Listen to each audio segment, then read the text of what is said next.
The human fleet arrived at the Valara system 18 hours after Captain Ji-won Kim left the Galactic Council chamber. 18 ships came through the jump point, led by the Resilience. They were not impressive vessels by galactic standards. Human ships still used fusion drives for normal space travel. Their jump drives were bought from other species and barely understood by human engineers.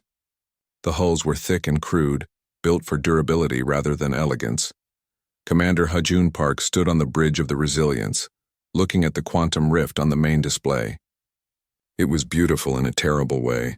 Space itself seemed to shimmer and fold around it, like reality was being crumpled like paper. Colors that didn't exist in normal space danced around its edges. The sensors reported energy readings that made no sense according to human physics. Distance to the rift? Hajun asked. 2 million kilometers, replied the navigation officer. We're maintaining safe distance as ordered. Good, begin deployment of the cargo containers. I want everything unloaded within 6 hours. The bridge crew moved with practiced efficiency. Outside the ship, cargo bay doors opened. Massive containers began floating out into space, pushed by small maneuvering thrusters. Other human ships were doing the same thing. Within minutes, hundreds of containers drifted in formation around the fleet. The alien observation posts noticed this immediately. A Velkari science vessel hung at the edge of the system, far from the rift but close enough to watch. Its sensors scanned the human cargo containers.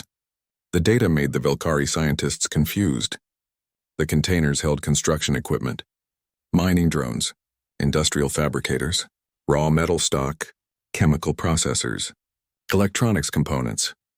One of the Velkari scientists sent a transmission to the human fleet. Captain Kim, we are monitoring your deployment. We do not understand. These are not quantum stabilization devices. These are not dimensional anchors. What is your intended purpose? Ji-won's response came back quickly. We're building something. Please stand by. The Velkari scientist looked at her colleagues in their crystalline forms. None of them understood. Building something? Building what? How would construction equipment help seal a quantum rift? Aboard the Resilience, Science Officer Yuna Choi was coordinating with teams across 3 star systems. Her console showed dozens of communication channels active at once.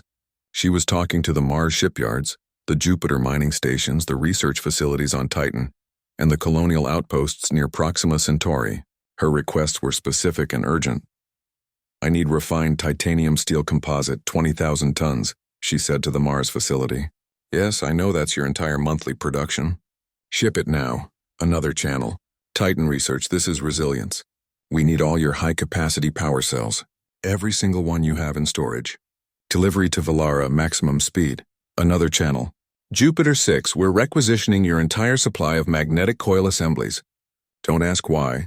Just load them up and jump to Valara. The requests kept coming. Every human facility within 3 jumps of Valara received orders. Drop everything. Send everything. The word had come down from Earth Command itself. This was total mobilization. Every resource humanity had was being thrown at this one problem. Engineer Minho Song left the Resilience in a work shuttle, along with 30 other engineers. They moved toward the cargo containers floating in space. Minho's job was to start assembly. He pulled up the construction plans on his heads-up display. The plans had been created in the 18 hours since Captain Kim's request to the Council. Human engineers across Earth, Mars, and the colonies had worked together on the design. Nobody slept. Coffee consumption across human space had tripled. What they designed was massive. 3 ring structures, each one 10 kilometers in diameter. The rings would be positioned around the quantum rift in a specific geometric pattern. Minho didn't fully understand the math behind the positioning. That was above his pay grade. His job was to build the things according to spec. He guided his shuttle to the first assembly point. Other engineers were already there, using robotic manipulator arms to position the first structural members. The work was familiar, even if the purpose was strange. Minho had helped build the Mars orbital station and the Jupiter mining platforms. This was just construction in space. Humans had been doing this for over a century now. Structural member A1 in position. Called out one engineer over the comm channel. Confirmed. Welding team move in. Minho responded.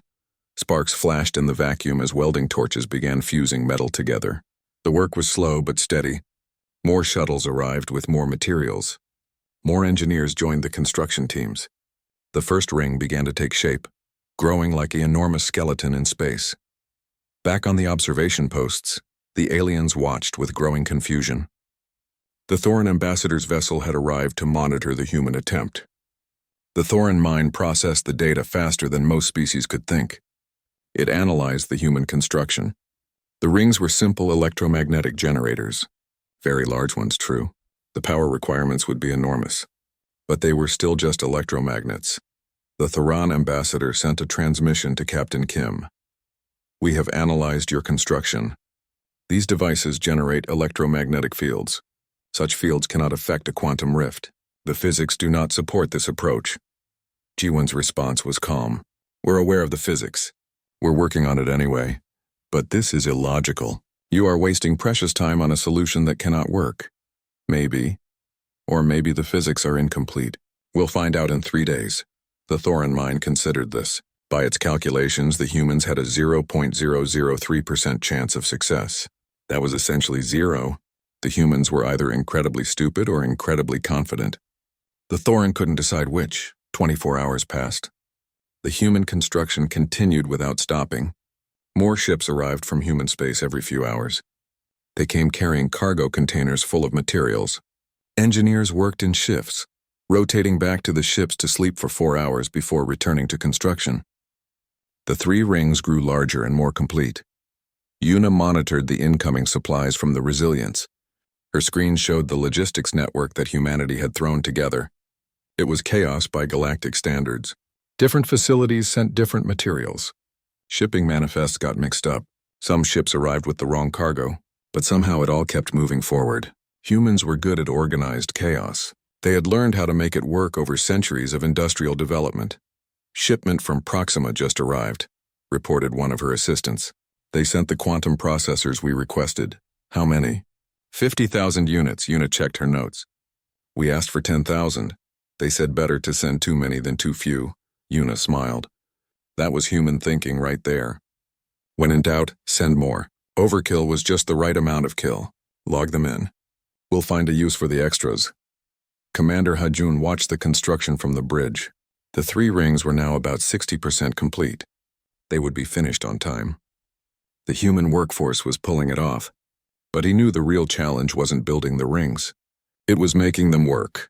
The plan they had designed was insane by any reasonable standard. It shouldn't work according to known physics. But Hajun had learned something during his 20 years in the human space fleet. Sometimes things worked even when they shouldn't.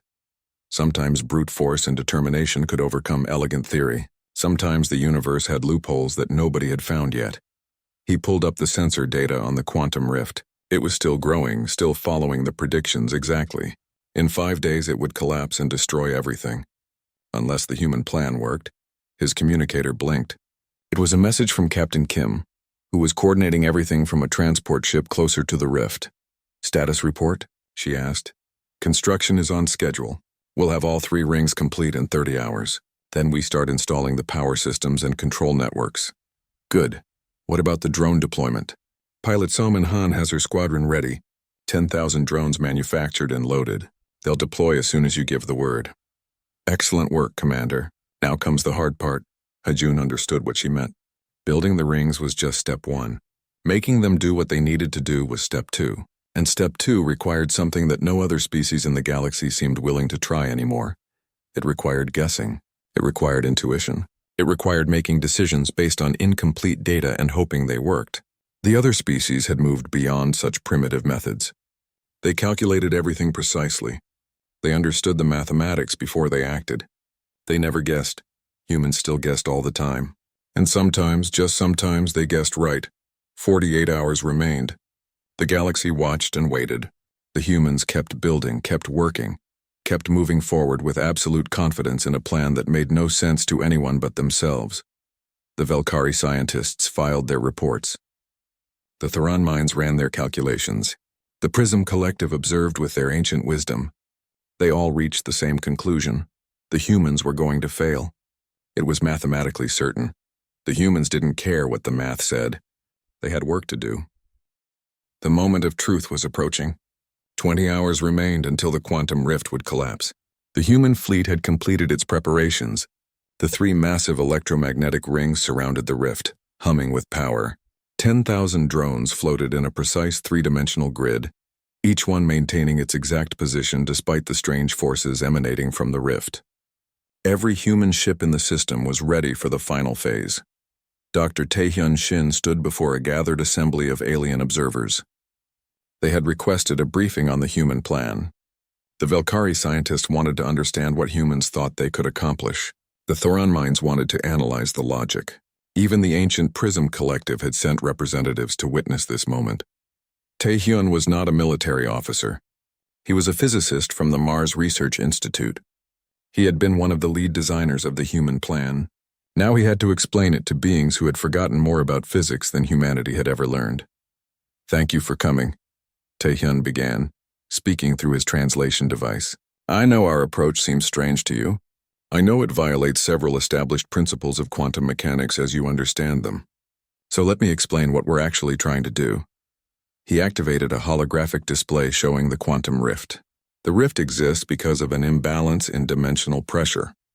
Every species that has studied this problem tried to restore balance by countering the quantum forces directly. They tried to solve the equation. They tried to harmonize the dimensional frequencies. They tried to use exotic particles to seal the breach. The alien observers listened carefully. This was all correct. This was the proper approach to such a problem. "We decided not to do any of that," Taehyun continued, "because we realized something. We don't actually understand quantum mechanics well enough to solve this equation. We're too primitive. Our science is too limited, so instead of trying to solve the problem the right way, we decided to just overwhelm it." The Velkari scientists' crystalline body pulsed with colors indicating confusion. "Overwhelm it? That is not a scientific term." "No, it's not," Taehyun agreed. "It's a human term. Let me show you what I mean." He adjusted the holographic display. It now showed the three electromagnetic rings. These rings are going to generate the largest sustained electromagnetic fields ever created by any species. We're going to pump so much energy through them that they will literally curve space-time through brute force. Not elegantly, not precisely, but powerfully. A Thoran computational mind spoke up. "Such an approach is inefficient. The energy requirements would be enormous." "Yes, we're going to use more power than most small stars generate. We're going to pull energy from every human facility in 3-star systems. It's absolutely inefficient. But efficiency doesn't matter if it works." Taehyun highlighted the drone network in the display. "These drones aren't quantum stabilizers. They're just running interference patterns. Each one is broadcasting a signal designed to disrupt the rift's resonance. Individually, each drone does almost nothing. But 10,000 of them working together create a network that can contain the rift's expansion." "This should not work," said the Prism Collective representative. Its ancient voice carried absolute certainty. "The mathematics do not support this approach." "You're right," Taehyun said calmly. "The mathematics don't support it. The mathematics say this is impossible. But here's the thing about humans. We built our entire civilization by doing things that the mathematics said were impossible. We flew before we understood aerodynamics. We split atoms before we understood quantum mechanics. We reached space before we had the materials science to do it properly. We made it work anyway." He paused, looking at each alien observer in turn. "We're not trying to solve your quantum mechanics problem. We're creating our own problem and forcing the universe to deal with it. We're going to push so hard with so much energy, with so much brute force that reality has to give us what we want." The chamber fell silent. The aliens processed this information. It was not scientific. It was not elegant. It was barely even logical. But there was something about the humans' absolute confidence that gave them pause. "What are your actual chances of success?" asked the Thoran mind. Taehyun smiled. "Our computers say about 20%. But our computers also said we couldn't build ships fast enough to colonize Mars in 50 years. We did it in 30. So I'm going to say our chances are better than the numbers suggest." Back aboard the Resilience, Commander Hajun coordinated the final preparations. Every system was being checked and double-checked. The power distribution network had to handle loads that would destroy most chip systems. The electromagnetic rings needed to activate in perfect synchronization. The drone network required constant adjustment as the rift's energy field tried to push them out of position.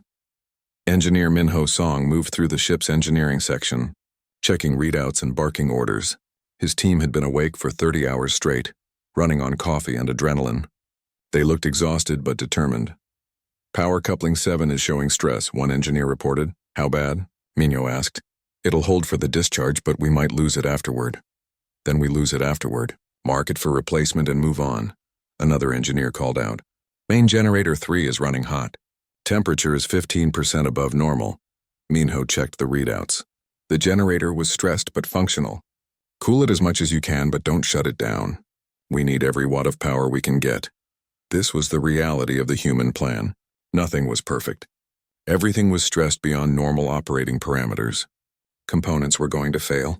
Systems were going to break. But they just needed everything to hold together for one massive discharge of energy. After that, they could worry about repairs. Science Officer Yuna Choi sat at her station, surrounded by 3 holographic displays showing real-time data from the rift, the rings, and the drone network. Her job during the actual attempt would be critical. She had to monitor everything and make adjustments on the fly. The computer could handle most calculations, but human intuition was needed for the unexpected problems. And there would be unexpected problems. There always were. She ran through the sequence one more time in her mind. The rings would power up to full capacity. The drone network would activate its interference patterns. Then, at the exact right moment, every human facility in range would route power through hyperspace relays to the Valara system. For 17 seconds, they would hit the rift with more energy than a supernova. 17 seconds. That was all they had. Any longer and the systems would fail catastrophically. Any shorter and the rift wouldn't collapse properly. Everything depended on timing and coordination across multiple star systems with nanosecond precision. No other species had ever attempted anything on this scale. The logistics alone were insane, but humans had always excelled at coordinating complex operations. They had practice from centuries of global industrial coordination on Earth. They knew how to make thousands of people work together toward one goal. Captain Ji-won Kim stood on the bridge of her command ship, looking at the quantum rift on the main display. It was beautiful and terrible. It was the physical manifestation of a problem that the greatest minds in the galaxy couldn't solve. In 12 hours, humanity would either seal that rift or fail spectacularly trying. She activated ship-wide communications. Her voice would be broadcast to every human vessel in the system. All ships, this is Captain Kim. In a few hours, we're going to attempt something that everyone says is impossible. The galaxy is watching us, expecting us to fail. They think we're too primitive, too stupid, too stubborn to accept reality. She paused, letting that sink in. They're right about the stubborn part. We are too stubborn to accept that 40 billion people have to die. We're too stubborn to accept that this problem can't be solved. We're too stubborn to accept that humanity isn't ready to contribute to galactic civilization.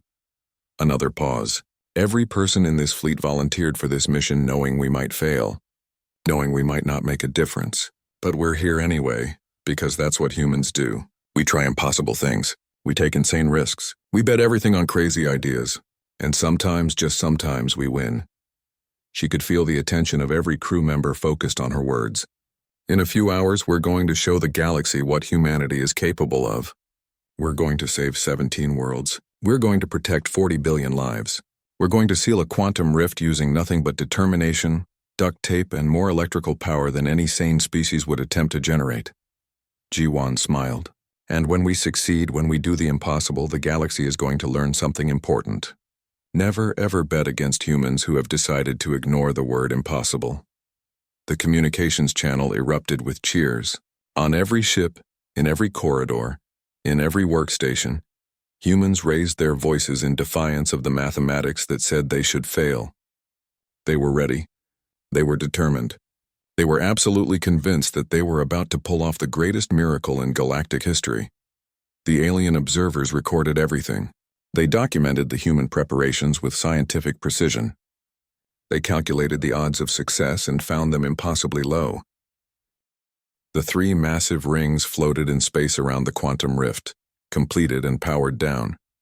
Each ring was 10 kilometers in diameter, built from thousands of tons of refined metal, and filled with electromagnetic coils that could generate fields strong enough to move asteroids. The rings were positioned in a 3-dimensional arrangement that looked random to outside observers, but followed a precise geometric pattern calculated by human mathematicians. Now, the real chaos began. Ships arrived at Valara from every corner of human space. They came from Earth, from Mars, from the asteroid belt colonies, from the outposts near other stars.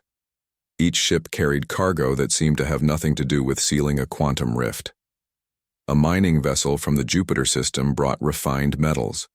A colony transport from Proxima delivered industrial solvents and chemicals. A research ship from the Sirius outpost carried what appeared to be basic electronic components. Lieutenant Yunji Bai stood in the communications center aboard the Resilience. Her job was to coordinate all the incoming traffic. 53 human vessels were now in the Valara system, and more were arriving every hour. Each one needed docking instructions, cargo transfer schedules, and assignment to different parts of the operation. She worked 3 communication boards at once, her hands flying across the controls. Transport Delta 7, you're cleared for approach to Assembly Point 3. Dump your cargo and move to holding position. Another channel. Mining vessel determination. We need your cargo at the Ring 2 construction site. Yes, I know you were told to go to Ring 3. Plans changed. Welcome to humanity. Another channel. Research ship Einstein, hold position for 10 minutes. We have traffic backed up at your destination. A pilot's voice came back, sounding annoyed. Einstein here. We've been holding for 30 minutes already. My crew is getting antsy. Yunji grinned. Tell them to play cards or something. We'll get to you when we get to you. The pilot laughed. Roger that. Starting a poker game now. This was how humans worked. Casual, chaotic, but somehow effective. No other species would tolerate this level of disorder. The Velkari would have calculated every ship's arrival time down to the microsecond. The Thorans would have optimized the logistics to eliminate all waiting time. The Prism Collective would have orchestrated the entire operation with perfect efficiency. Humans just made it up as they went along and figured things out when problems appeared. Commander Hajun moved through the organized chaos with calm efficiency. He was used to this. Human space operations always looked like disasters from the outside, but they worked because everyone involved knew how to adapt. When something went wrong, you fixed it. When plans changed, you changed with them. When you didn't know what to do, you tried something and learned from the results. He found engineer Minho Song working at Assembly Point 2, surrounded by a dozen other engineers and about 1,000 floating components. Minho was arguing with another engineer about the best way to connect a power coupling. You can't just force it in there, the other engineer said. The specifications clearly state. The specifications are guidelines, Minho interrupted. Look at the actual components. The tolerance is loose enough that we can make this work, if we adjust the mounting bracket by 3 centimeters. That's not how you're supposed to do it. Yeah, well, we don't have time to do it the right way. We need it done in 2 hours, so we do it the way that works. Hajun cleared his throat. Both engineers looked at him. How's progress? He asked. Minho wiped sweat from his forehead. Working in a spacesuit was hot and uncomfortable. We're installing the power distribution network now. It's taking longer than expected because half the components don't quite fit the specs. But we're making it work. We'll be ready for testing in 8 hours.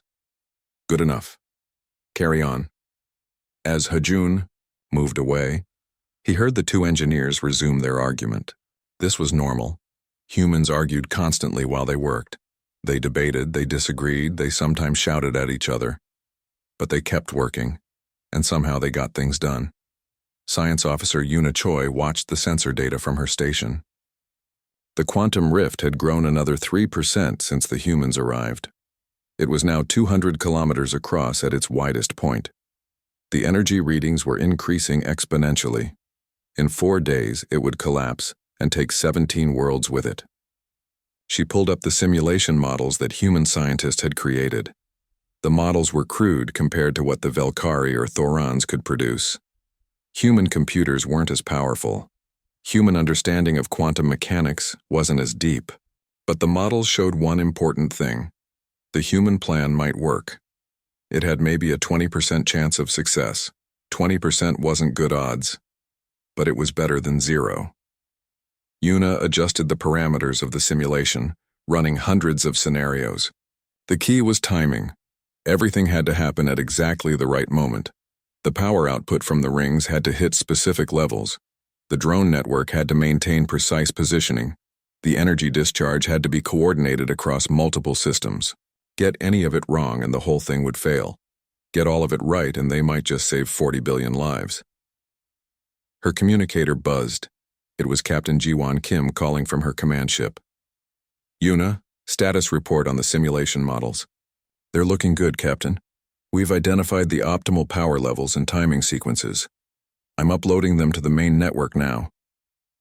What are our chances? Yuna hesitated. Then she decided to be honest. About 1 in 5, maybe 1 in 4 if everything goes perfectly. There was a pause on the line. Then Ji-won's voice came back. I'll take those odds. Better than 0. That's what I thought too. Keep running the simulations. Find ways to improve our chances. Every percentage point matters. Understood, Captain. The work continued around the clock. Human engineers didn't sleep much.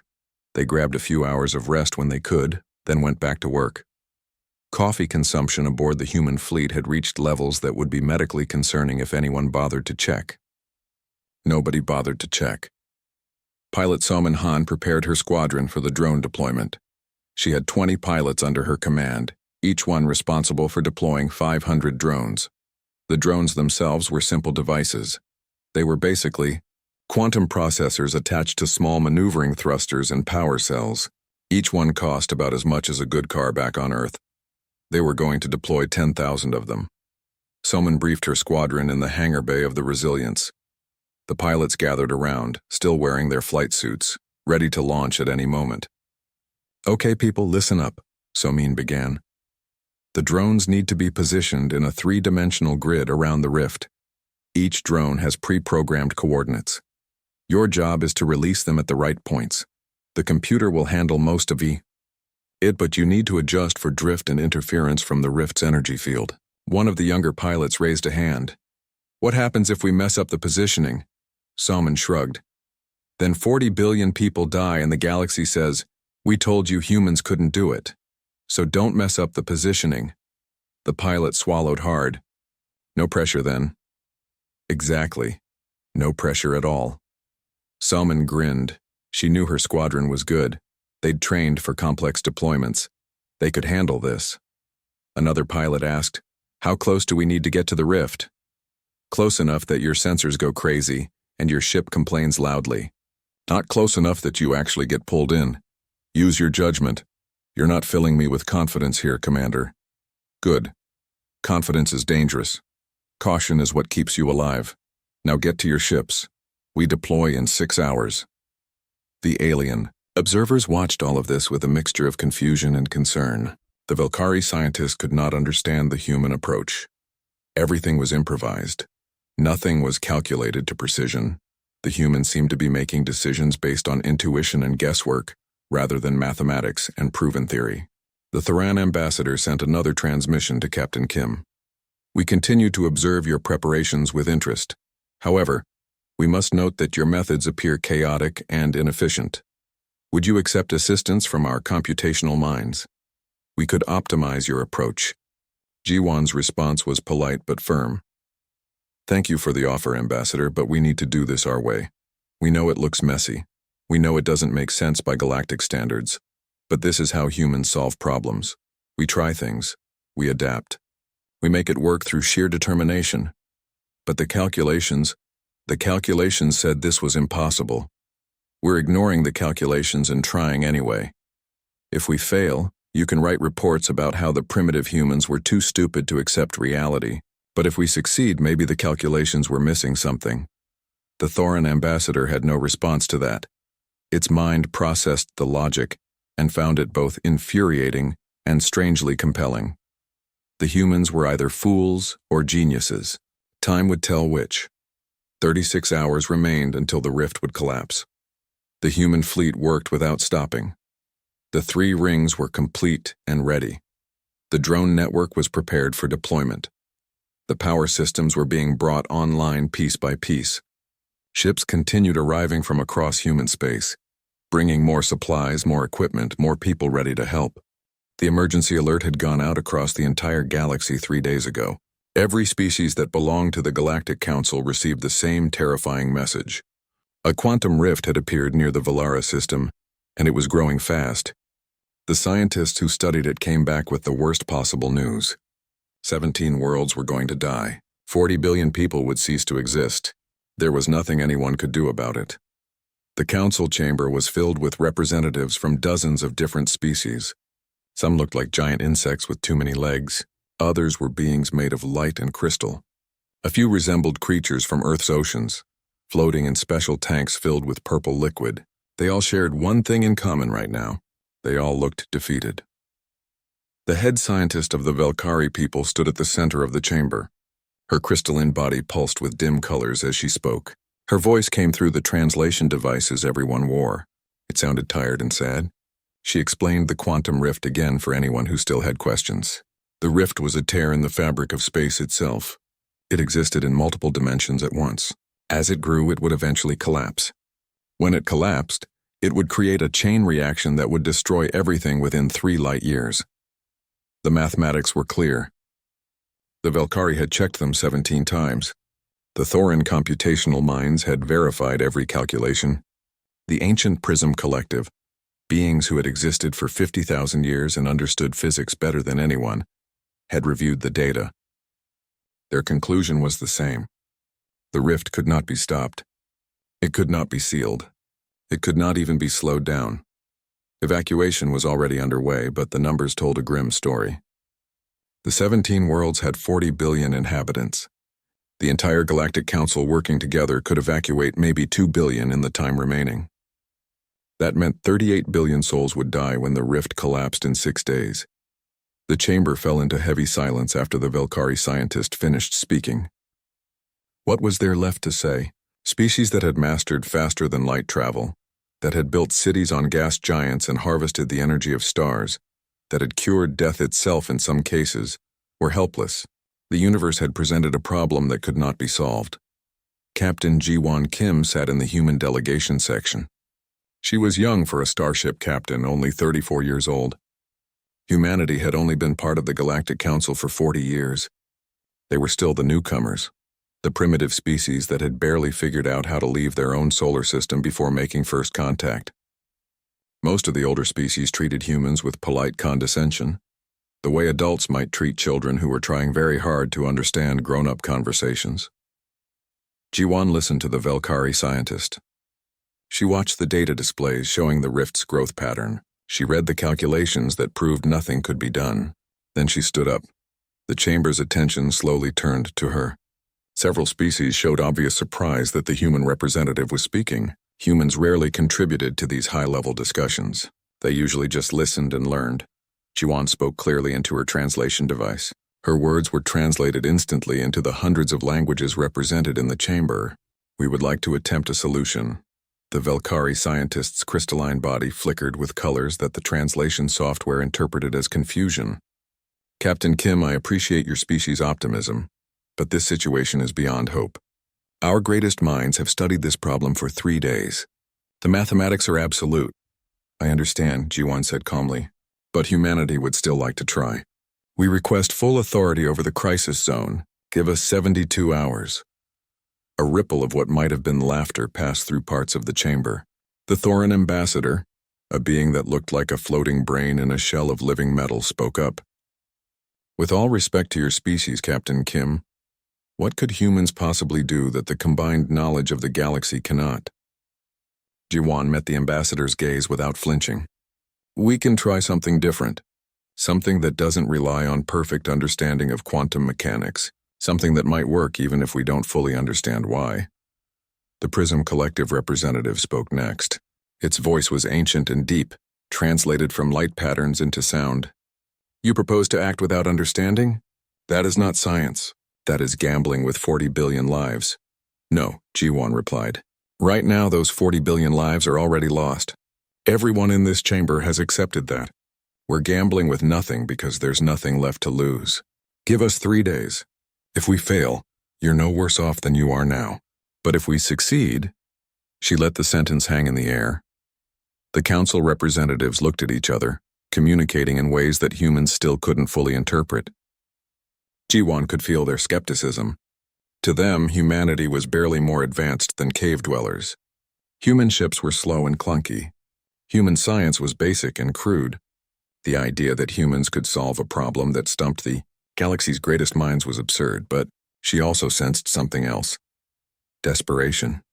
These beings had spent 3 days watching evacuation fleets struggle to save a tiny fraction of the doomed population. They had spent 3 days knowing that they were about to witness the greatest tragedy in modern galactic history. They had spent 3 days feeling helpless. Maybe Jiwon thought they wanted to believe that someone had an answer.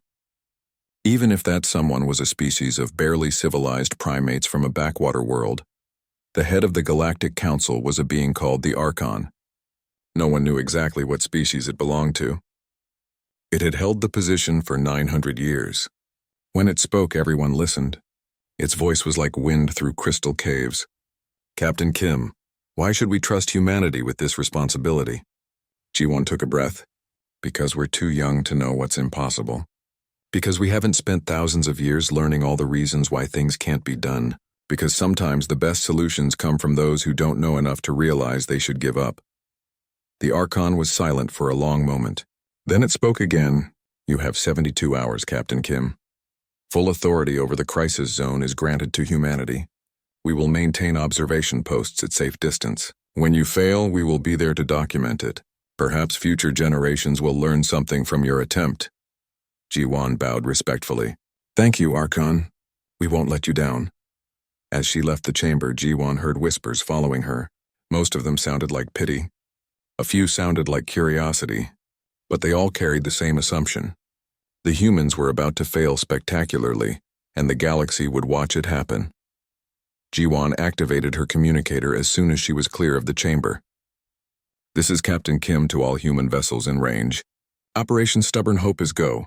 I need every ship, every engineer, every ounce of material we can gather. Get word to Earth, Mars, all the colonies. We have 3 days to do the impossible. The response came immediately from Commander Hajun Park aboard the human vessel Resilience. Understood, Captain. We're already moving. Earth Command has authorized total mobilization. Every resource we have is yours. Jiwon smiled grimly as she headed toward the docking bay where her shuttle waited. The galaxy thought humans were about to fail. Maybe they were right. But humanity had built its entire history on doing things that everyone said couldn't be done. They had walked on their moon when it seemed impossible.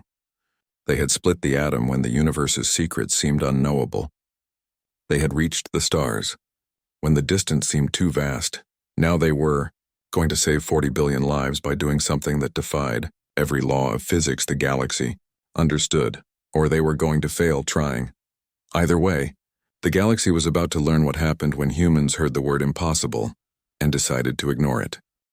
The final countdown began with 6 hours remaining. Every human ship in the Valara system powered down to minimum life support. Lights dimmed throughout the fleet. Environmental systems reduced to bare essentials. Every watt of available power was routed to the containment grid. From Earth, Mars, and every human colony within range, power satellites rotated to begin beaming energy through hyperspace relays toward Valara. Commander Hajun Park walked through the Resilience one last time. The corridors were dim and cold. Crew members sat at their stations wearing thermal jackets. The life support system was running at 20% capacity. It was uncomfortable, but no one complained. Everyone understood that their discomfort might save 40 billion lives. He stopped by the engineering section. Engineer Minho Song was making final adjustments to the power distribution network. His hands moved confidently across the controls, even though his face showed the exhaustion of 3 days without real sleep. Status? Hajun asked quietly. We're ready, Minho replied. Every system is pushed to the limit, but they'll hold. Probably. Minho shrugged.